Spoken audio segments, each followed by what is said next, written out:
Thanksgiving dinner is a week away from today, and it's big business. Last year, nearly $3 billion was spent on Turkey Day tastes.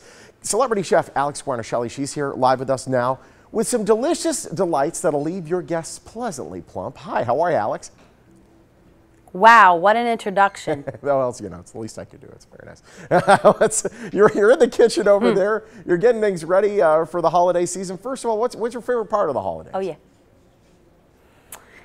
Well, you know, I love the classic dishes for the holidays. I'm a big fan of traditions. So there's always a pumpkin pie, there's always a pecan pie, there's always turkey and stuffing and some cranberry sauce.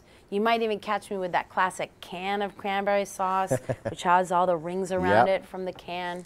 I'm a fan of tradition, but I also like mixing in some cool new ideas. You know, as a chef, I'm an Iron Chef, I'm a judge on Chopped. The expectation for me to deliver on the holidays is high. The pressure's on. So I like the idea of creating a couple of new bite-sized appetizers, for example, and maybe an interesting dessert or two to kind of round out the menu. And these I try to change up every year. Right now I'm on this kick, I'm on a walnut kick right now. Oh. I've got here just some melted chocolate mixed with a little bit of cinnamon that's cooled.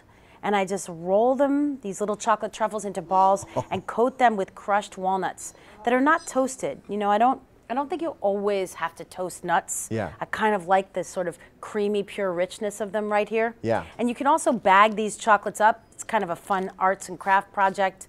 I also have a savory take on the same idea, just goat cheese and herbs mixed together, rolled into balls, and again, rolled in walnuts or pecans or almonds. So great as a little bite to start things off. Cheesy, creamy, great texture, and all make in advance.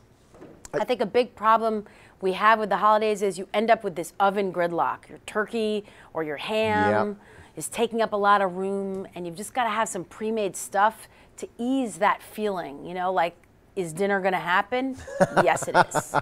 Yes, you need positive affirmations, and you can know that you can do this other stuff as well. Do the twist on it. I got to be honest, Alex, I hate doing these satellites because you get all this delicious food in front of me, and I can't taste any of it.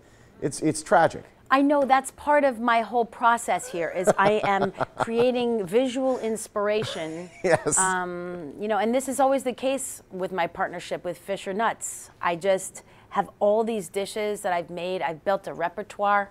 If you go to the Fisher Nuts website, you can get so many tips and great recipes. Some of them as simple as 3 ingredients.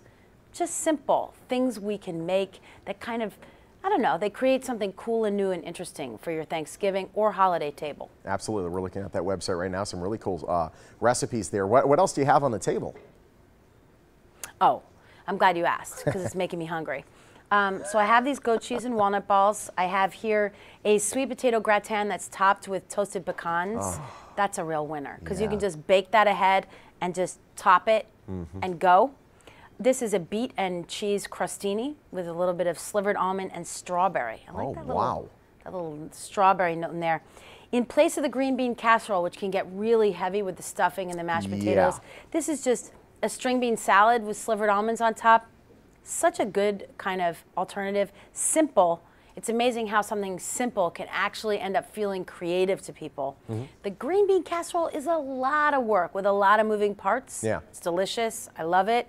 But this can be kind of a cool, simpler alternative.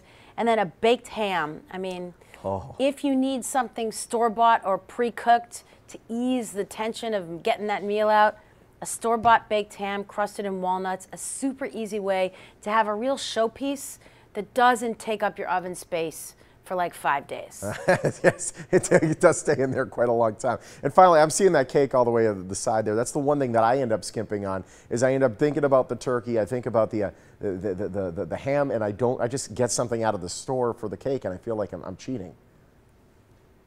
I love a store-bought cake. There's nothing wrong with that. Pumpkin cheesecake with a little crust on the outside, not a bad option.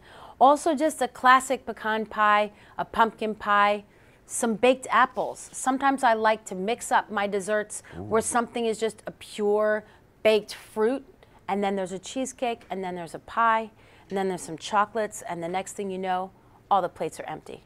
Alex, you're amazing. Thank you so much. I really wish I was invited to your Thanksgiving dinner. Yes, I would love to share this with you, but you're all the way in Las Vegas. I'm flying to JFK. That's it. It's great having you, Alex. Thank you so much. Thank you. If you're hosted for the holidays, hey, don't go nuts. Get nuts. Fisher Nuts, that is. You want more? FisherNuts.com is the website. Fisher Nuts, proud sponsor of The Morning Blend.